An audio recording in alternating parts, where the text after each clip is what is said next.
জয় শ্রীকৃষ্ণ। নমস্কার শ্রোতা বন্ধুরা। গর্বগীতা। গর্বগীতা শ্রীমদ্ ভগবদ্ গীতার একটি অনন্য পাঠ। শ্রীমদ্ ভগবদ্ গীতায় মোট 18টি অধ্যায় এবং 700টি শ্লোক রয়েছে এবং এই গর্বগীতা শ্রীমদ্ ভগবদ্ গীতার একটি অংশ। মন্দিরের গর্ভগৃহে যেমন ঈশ্বর বাস করেন, তেমনি শ্রীমদ্ ভগবদ্ গীতার মুখ্য জ্ঞান গর্বগীতায় নিহিত রয়েছে। গর্বগীতায় জীবের জন্ম এবং মৃত্যু সম্পর্কে সম্পূর্ণ জ্ঞান রয়েছে। ভগবান শ্রীকৃষ্ণ স্বয়ং বলেছেন, যে কেউ এই গর্বগীতাকে সম্ভাবনা নিয়ে চিন্তন এবং মনন করে, তাকে আর কখনো গর্ভবাস করতে হবে না। সে জীবন মৃত্যুর চক্র থেকে মুক্তি পায় আর এমন পবিত্র আত্মা ভগবানের চরণে স্থান লাভ করে। প্রতিটি মানুষেরই তার পরম কল্যাণের জন্য এটি শোনা উচিত। তাই আমাদের সকলেরই গর্বগীতা অধ্যয়ন করা উচিত। গর্ভাবস্থায় মা সন্তানের ভাগ্য নির্ধারণ করেন। অতএব এটাও বিশ্বাস করা হয় যে গর্ভবতী মহিলারা প্রতিদিন গর্বগীতা শোনেন এবং সঠিক চিন্তন এবং মননের দ্বারা তা গ্রহণ করেন, তিনি গর্ভাবস্থায় আসা বিভিন্ন সমস্যা এবং অসুবিধা সহজে কাটিয়ে ওঠেন আর তার অনাগত সন্তান উন্নত বুদ্ধি, শ্রেষ্ঠ আচরণ এবং শুভ সংস্কার প্রাপ্ত করে জন্মগ্রহণ করেন। জন্মের পর সে একটি আদর্শ জীবনযাপন করে। সুতরাং গর্ভাবস্থায় প্রত্যহ গর্বগীতা পঠন অথবা শ্রবণের ফলে একজন শ্রেষ্ঠ ও সংস্কারী সন্তানের প্রাপ্তি হয়। তাহলে আসুন আমরা সবাই মিলে এটি শ্রদ্ধাপূর্বক আরম্ভ করি। ওম শান্তি, ওম শান্তি, ওম শান্তি। গর্বগীতা হল ভগবান শ্রীকৃষ্ণ এবং ধনুর্ধর অর্জুনের মধ্যে একটি ঐশ্বরিক সংলাপ, যেখানে অর্জুন আগ্রহের সাথে ভগবান শ্রীকৃষ্ণকে প্রশ্ন জিজ্ঞাসা করেন আর ভগবান শ্রীকৃষ্ণ সমগ্র ব্রহ্মাণ্ডের প্রতিটি জীবের কল্যাণের জন্য অর্জুনের সমস্ত প্রশ্নের উত্তর দিয়ে তার কৌতূহল মেটান। অর্জুন জিজ্ঞাসা করলেন, হে মধুসূদন, কেন জীবকে মাতৃগর্ভে এসে নানা রকম দুঃখ কষ্ট ভোগ করতে হয়? তার কারণ কি? কী কারণে এবং কোন ত্রুটির কারণে এমন জীব হয়? জন্মের পূর্বে তো জীবের এত কষ্ট হয়, জন্মানোর সময়ও কষ্ট থেকে মুক্তি পায় না, তারপরও তাকে মৃত্যু পর্যন্ত সারা জীবন রোগ এবং যন্ত্রণার সম্মুখীন হতে হবে। শ্রীকৃষ্ণ উবাচু।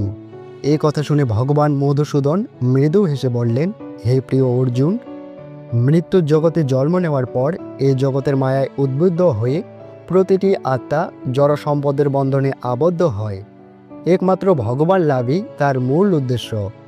এটা ভুলে গিয়ে সে সংসার, পুত্র, কন্যা, আত্মীয় স্বজন প্রভৃতির বন্ধনে আবদ্ধ থাকে। মৃত্যু পর্যন্ত এসবের মধ্যে আটকে থাকার পর যখন আত্মার শেষ মুহূর্ত আসে, তখন সে কেবল তার অপূর্ণ ইচ্ছার কথা ভেবেই মৃত্যুবরণ করে। এটি ঘটে কারণ মানবজাতি কখনোই সন্তুষ্ট হয় না, তার সর্বদা অন্য কিছুর আকাঙ্ক্ষা থাকে। সেজন্য মানুষ বারবার জন্ম নেয় এবং মৃত্যুবরণ করে, আর এই চক্র চলতেই থাকে। অর্জুন জিজ্ঞাসা করেন, হে কেশব, এই মায়া দূর করা তো খুবই কঠিন কাজ। বড় বড় ঋষিমুনিরাও যদি তা অতিক্রম করতে না পারেন, তবে সাধারণ মানুষ সম্পর্কে আমরা কি বলতে পারি? কাম, ক্রোধ, লোভ, মোহ, আসক্তি এবং অহংকার, এই 5টি শত্রু, যার সাথে মানুষ দিনরাত লড়াই করতে থাকে। দয়া করে আমাকে বলুন, একজন মানুষ কীভাবে এই সব থেকে মুক্তি পেয়ে তার মনকে ভগবানের ভক্তির দিকে ঘুরিয়ে দিতে পারে? কারণ এই মন তো একটি নেশাগ্রস্ত হাতির মতো, যা কখনো স্থির থাকে না। এর গতি বাতাসের চেয়েও দ্রুত। মনরূপী এই বিশাল হাতিকে কিভাবে নিয়ন্ত্রণ করা যায়? শ্রীকৃষ্ণ বললেন, মনরূপী হাতি তথা মনের সারথিকে নিয়ন্ত্রণ করতে জ্ঞানরূপী হাতি আবশ্যক। ভক্তি এবং জ্ঞান সাধনার মাধ্যমেই তা অর্জন করা সম্ভব। অহংকারের কারণে মানুষের জীবন নরকের মতো হয়ে যায়। তার মন সর্বদা বিচলিত থাকে এবং তার মন কখনো শান্ত থাকে না। অর্জুন জিজ্ঞাসা করেন, কারোর স্ত্রী অল্প বয়সে মারা যায়, কারো ছেলে বাবা থাকতেই মারা যায়, এর কারণ কি? শ্রীকৃষ্ণ বললেন, যে ব্যক্তি ঋণ নেয় এবং তা শোধ করে না, শাস্তিস্বরূপ তার স্ত্রীর মৃত্যু হয়, এবং যে ব্যক্তি অন্যের সম্পত্তি নিয়ে তা ফিরিয়ে দেয় না, তার সন্তানেরা মারা যায়। এগুলি এক একটি ভয়ঙ্কর পাপ। এরপর অর্জুন জিজ্ঞাসা করেন, কী কারণে একজন মানুষ সারা জীবন অসুস্থ থাকে এবং কী কারণে সে পশুর জগতে প্রস্থান করে। শ্রীকৃষ্ণ উত্তর দেন, হে পার্থ, যে ব্যক্তি মেয়েদের এবং মহিলাদের বিক্রি করে ব্যবসা করে সে ভয়ানক রোগে আক্রান্ত হয়, সে সর্বদা রোগে লিপ্ত থাকে। এবং যে ব্যক্তি অখাদ্য দ্রব্য সেবন করে, যে ব্যক্তি মাদক দ্রব্য পান করে, যে ব্যক্তি অন্যকে অত্যাচার করে, সে গাধার জন্ম প্রাপ্ত হয়ে তার প্রায়শ্চিত্ত ভোগ করে। এভাবে যারা মিথ্যা সাক্ষী প্রদান করে তারা পরবর্তী জন্মে অভাগা নারী হয়ে জন্ম নেয়। যারা ভগবানকে অন্ন নিবেদন না করে প্রথমে নিজের জন্য ভক্ষণ করে তারা শূকর ইত্যাদি জগতে জন্মগ্রহণ করে। অর্জুন জিজ্ঞাসা করেন, কী কারণে কেউ এ জীবনে ধনী হয় আর অনেক বাহনের মালিক হয়? শ্রীকৃষ্ণ বলেন, যারা যথাযথ রীতি এবং ঐতিহ্য অনুসারে স্বর্ণ এবং কন্যা দান করেন তারা সম্পদ ও শস্য পায়। যারা কখনো অন্ন দান করেছে তারা সৌন্দর্য নিয়ে জন্মায় এবং যারা জ্ঞান দান করেছে তারা বিদ্বান হয়ে জন্মায়। এভাবেই যারা সাধুদের সেবা করে তারা ধনী হয় এবং পুত্র প্রাপ্তি করেন।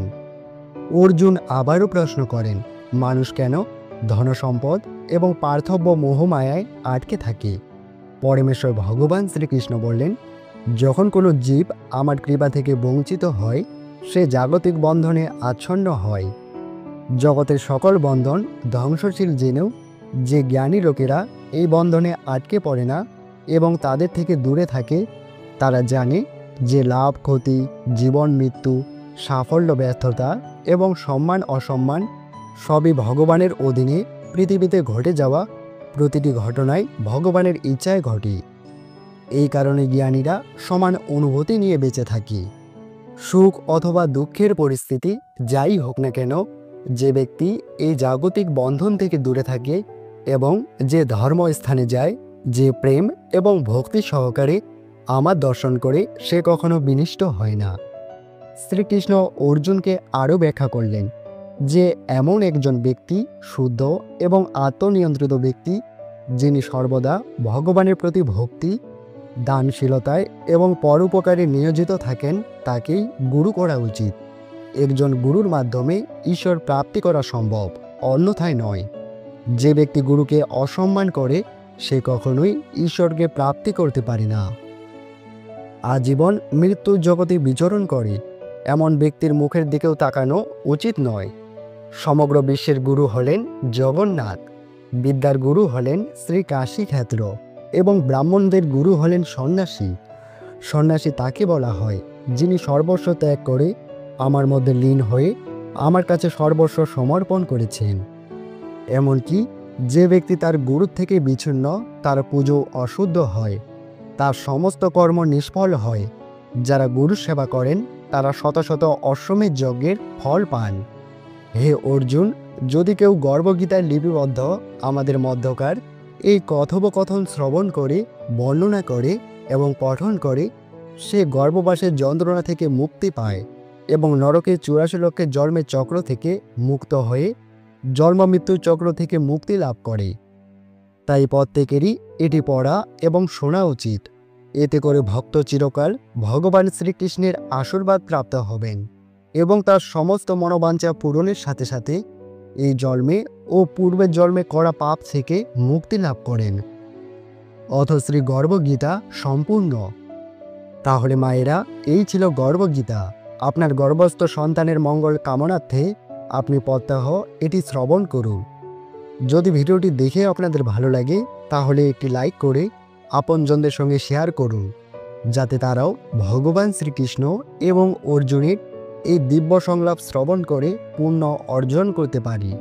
এবং যারা আমার চ্যানেলে নতুন ভিডিও দেখছেন তারা দয়া করে চ্যানেলটিকে সাবস্ক্রাইব করে সঙ্গে থাকুন। আর হ্যাঁ, কমেন্টে জয় শ্রী রাধে কৃষ্ণ লিখতে ভুলবেন না।